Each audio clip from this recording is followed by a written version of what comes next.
Hello, Gauntlet runners. Welcome to Gamertopia. With the new content, the Gauntlet coming out, maybe, I wanted to get a head start with the Barbarian build that I could use as soon as it's released. Since there are a few details on what the Gauntlet will actually entail, I decided to make an educated guess, and I'm going to assume it's going to be similar to the Abattoirs of Zir from Season 2 mixed with the Vaults of Season 3. With that being said, I based this build around being speedy, hard-hitting, and having a lot of survivability. Now, before we get into the build, if you're watching this now and are currently not subscribed to my channel, make sure you do. I'll definitely be continuing to make more Diablo content as new gameplay options are made and new seasons are released. If you're currently subscribed, thank you so much for your support and staying up to date with me. It really helps the YouTube algorithm understand my target demographic when I get new Diablo players to subscribe, so it helps me out a ton. Alright, let's get ready to annihilate the Gauntlet and check out this build. We'll start out by using one rank of Flay with Enhanced and Battle Flay. This is going to be causing a little bit of bleed damage for us and help out a tiny bit with Fury generation. Enhanced Flay will give us a 30% chance to cause vulnerability with a two-handed weapon, so we'll assign our two-handed slashing weapon to this skill. Battle Flay will give our attacks a 10% increase in bleeding damage for 3 seconds. This will have some great synergy with our core skill, Rend. We'll max out Rend with 5 ranks and also use Enhanced and Violent Rend. Rend will do 134% weapon damage as bleeding over 5 seconds, and that is without the extra amount from Battle Flay. With Enhanced and Violent Rend, we'll have this effect extended for an additional 2 seconds on vulnerable enemies and a 12% increase in damage from Rend on vulnerable enemies.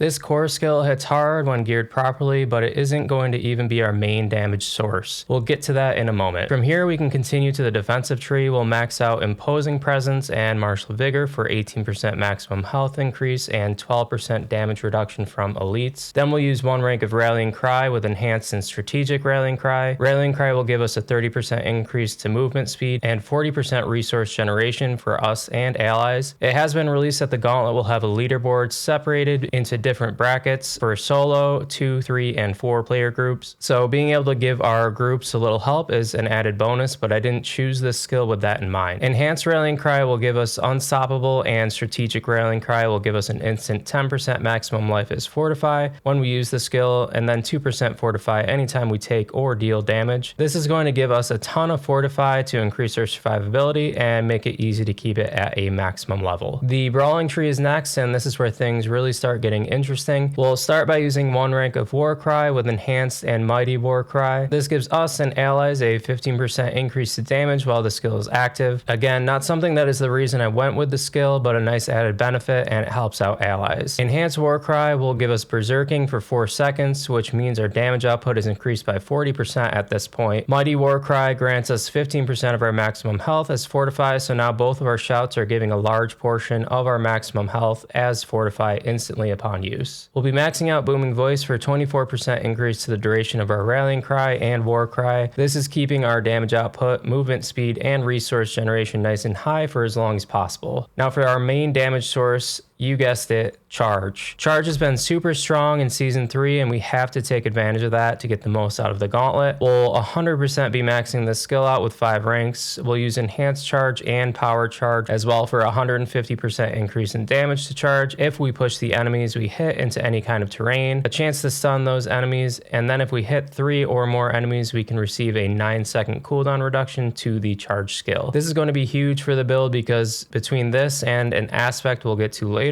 we get to a point where charge is available for use at any point unless we don't hit 3 enemies with it. You can literally just charge your way straight through any dungeon vault and maybe the Gauntlet. The remainder of the skills will be passives with the exception of the ultimate. Before moving on from the Brawling Tree though, we are going to be maxing out Aggressive Resistance, Battle Fervor, Prolific Fury, and the Swiftness passives. Aggressive Resistance gives us a nice 12% damage reduction while berserking, and we are berserking almost always with this build, so it'll be a near constant effect. Battle Fervor will make our charge skill cause Berserking for 3 seconds whenever it damages an enemy. This is where we get the ability to have Berserking constant. Our charge skill is almost always available, so we almost always have Berserking. Prolific Fury will give us 18% increase to our resource generation while Berserking, keeping our Fury as high as possible. And then lastly, swiftness will make us move 12% faster. I may possibly end up moving the 3 points of swiftness elsewhere if how fast I'm moving is not giving me much of a benefit with the gauntlet. Where those points end up is hard to say at this point, but we will already have movement speed on our amulet and boots, so we're going to be moving pretty quickly as it is. In the weapons mastery tree, we'll use 3 more passives, starting with 3 ranks of pit fighter. This gives us a 9% increased damage to close enemies and 6% damage reduction from distant enemies. This will keep our enemies in range dying quicker and our enemies out of range damaging us slower. We'll take 1 rank of thick skin for a little extra fortify generation and to allow us to max out counter offensive. This will allow for 12% increased damage while we have 50% or more of our maximum life fortified. Between our 2 shouts giving us fortify, it's not likely we'll drop below 50% fortify for long, if at all. In the ultimate tree, we'll max out tempered fury for some extra resource. This is another passive that I may end up moving once the gauntlet gets released, possibly to guttural yell or defensive stance. For now, tempered fury is where we are going to gain the most benefit. Now we'll grab our ultimate skill, Wrath of the Berserker, with its 2 modifiers. This gives us up to 100% increase in our damage output, 20% increase to movement speed, and 30% increase to fury generation. With Barbarian being my main class for this season, I've had a few builds now, and other than my leveling build, which didn't have access to the ultimate yet, all of them have made use of this ultimate because it's super powerful, a definite must-have for this class. Lastly, we'll be using the Gushing Wounds key passive. This gives us an amount equal to our critical strike chance to increase our bleeding damage by 140% of our critical strike damage bonus, and also if we have an overpower strike on a bleeding enemy, it's going to explode and cause 85% bleeding damage over 5 seconds. This is going to work great with our basic skills, core skills, and eventually our charge skill as well, and keep all of our gauntlet enemies bleeding out. For our expertise, we'll use the two-handed axe expertise. This gives us a 15% increased damage to vulnerable enemies and 10% increased critical strike chance against vulnerable enemies with our two-handed axes. I'll come back to this once we get to our gear. Okay, let's check out what we have on the Paragon board. We're going to be using 7 total boards and 6 glyphs, and we're going to focus on maximizing our berserking and bleeding damage. For the starter board, we'll be using the Ire glyph to increase our berserking damage for every 5 strength within range, and we're going to be using 70 strength within range, which will increase our berserking damage by 74%. Again, we are nearly always berserking, so this is going to be a constant increase to our damage. The next board is the Blood Rage board. On this board, we have quite a few rare nodes that increase our damage to bleeding enemies, and also some damage reduction and berserking damage. We'll use the Exploit glyph so that we are making all of our enemies vulnerable, and this will also increase all the damage those vulnerable enemies will be taking. We'll also use the Blood Rage legendary node, which gives us a chance to cause berserking for 5 seconds when we kill a bleeding enemy and increase our damage by 25% of our damage while berserking bonus. With this current setup, that bonus comes out to be 62%. Now we'll exit the board on the right and attach the Carnage board. We'll be using a few rare nodes that increase our berserking damage and damage reduction from close enemies. We'll use the Territorial glyph on this board, giving us increased damage to close enemies and damage reduction from close enemies. All of our enemies will obviously be close to us as a barbarian, so this is essential. Now we'll go back over to the Blood Rage board and attach the Weapons Master board to the left side. We'll get some extra armor and physical damage from the rare nodes here, but we're mainly using this board for the glyph, which is the Disembowel glyph. This glyph gives us a boost to our bleeding damage, but it also gives us a chance to reduce the cooldown of our skills except our ultimate whenever we kill a bleeding enemy. We are going to be using bleeding damage on our enemies constantly from our Flay, Rend, and Charge skills, so you can expect this to happen at least every 10 enemies that you kill. From here, we can return to the Carnage board and attach the Warbringer board to the bottom. The Warbringer board has a couple rare nodes where we'll get some extra physical damage and elemental resistances, and we're going to be using the Martial glyph. This glyph gives us a bonus to all magic nodes in range, which gives even more resistance and physical damage. This is also going to allow for our Shout skills to reduce the cooldown of our Charge and Wrath of the Berserker skills by 4 seconds, which is huge and is going to allow for our Charge skill to be available at any time. Now, our Charge skill will have a 9-second cooldown reduction as long as we hit 3 enemies, and we'll also be able to completely eliminate the cooldown when we use a Shout ability. This is going to be huge for this build because Charge is going to be our main damaging skill, and we've made it available at any given point. Next, we'll attach the Decimator node to the right here. This board will give us some extra vulnerability damage, and we'll use the Imbiber glyph to give us some bonus damage while healthy. I may end up changing this glyph if the gauntlet ends up packing more of a punch than anticipated, and we aren't spending as much time in the healthy range. If that does end up being the case, I'll likely swap this out for the Undaunted glyph, which is going to give us some extra damage and damage reduction while fortified. This glyph uses willpower just like the imbiber glyph, so it will be as easy as swapping the two out. The last paragon board is going to be attached to the top of the carnage board. This board is going to be the hemorrhage board. We'll take a single rare node here to increase our physical damage over time, and we'll be grabbing the hemorrhage legendary node before we wrap up the paragon boards. This node is going to give us an increase to our bleed damage equal to 15% of our vulnerable damage, and with this current build, that bonus is sitting at 27%. There's a ton of synergy between our bleeding and vulnerability with the build, and the paragon boards bring that out, while our gear will be providing our base stats. So let's take a look at that. There are quite a few uniques that we'll need, and a few uber uniques too, so if you haven't started your Duriel farming, you gotta start it now. The helmet is going to be Harlequin Crest with the +4 to all abilities and 20% damage reduction. We really can't pass this up. On the chest, you'll want total armor, damage reduction from close enemies, damage reduction from bleeding enemies, damage reduction while fortified, and Juggernaut's aspect. This chest is all in all a defensive piece of gear, and we're going to be making sure to maximize that with each stat we use as well. On the gloves, you'll want attack speed, crit chance. This should be physical damage over time, but I'm still working on getting that right roll for this piece. Ranks of Rend and Edgemaster's aspect. The pants will be Tybalt's Will. The 40% damage increase while we are unstoppable is going to be occurring very often since we have Rallying Cry, Charge, and Wrath of the Berserker that all give us unstoppable. The boots will have movement speed, 3 resistances that could be different than mine. Just make sure to max out your resistances, and Ghostwalker aspect, which will give us movement speed boost while unstoppable. Our two-handed bludgeoning weapon will be using all stats, vulnerable damage, damage to bleeding enemies, damage while berserking, and aspect of ancestral charge. Having this aspect on the two-handed weapon is critical because it's going to allow the ancient to appear when we use charge. Our first dual wield weapon will be Romaldi's Magnum Opus. This weapon gives us up to a 0.4 increased damage for the skills assigned to dual wield weapons for each point of fury that we have when the skill is used. We aren't gaining any benefit in this build from weapon swapping, so we will assign our dual wield weapons to Rend and Charge so that we get this added benefit to them. The second dual wield weapon will be another sword so that we get a little extra critical strike damage. We'll have strength, vulnerable damage, damage over time, damage to close enemies, and Brawler's aspect. Brawler's aspect makes enemies who are killed within 2 seconds of being hit by charge explode. This is great for giving us some extra AoE damage for clearing out larger groups of enemies. The two-handed slashing weapon is going to be none other than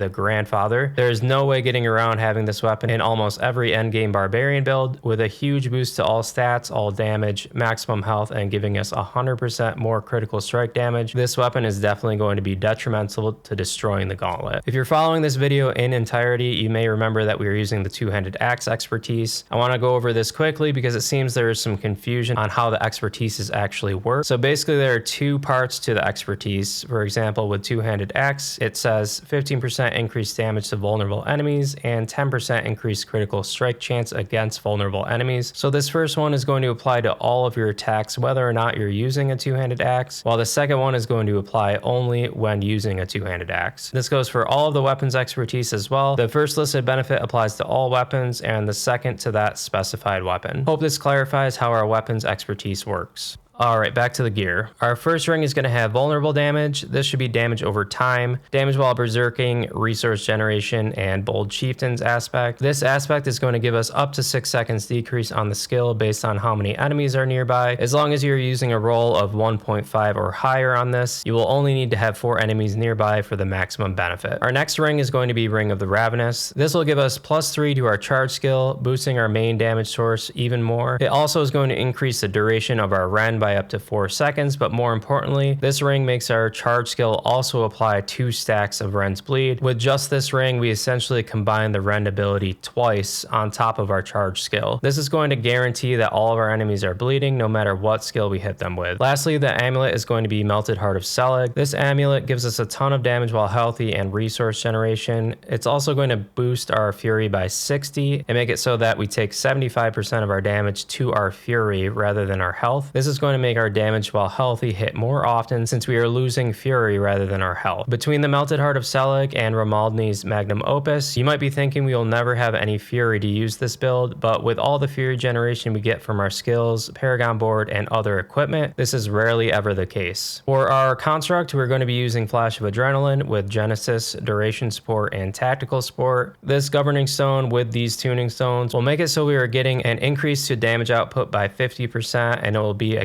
constant effect since it is going to last 12 seconds and the skill will have a 12-second cooldown. The second governing stone is going to be Tempest, and we'll use efficiency support, breaking support, and Evernight with it. With this, the Tempest skill will be doing some extra damage for us by damaging 2 enemies every second, and it will also be causing those 2 enemies to become vulnerable through the breaking support tuning stone. This stone does also say that it destroys enemy barrier effects as well, but I don't think this is actually working as intended. Whenever I run into a butcher, it doesn't seem that he ever loses his barrier when he's hit with Tempest. Still, having the extra vulnerability effect is helpful. Tempest is also going to cause enemies hit to have a 15% increased critical strike chance, and every time the skill is cast, we receive +4 to all skills. Playing this build is super easy and fun. You basically start each fight by charging into a group of enemies, and we're usually done at this point.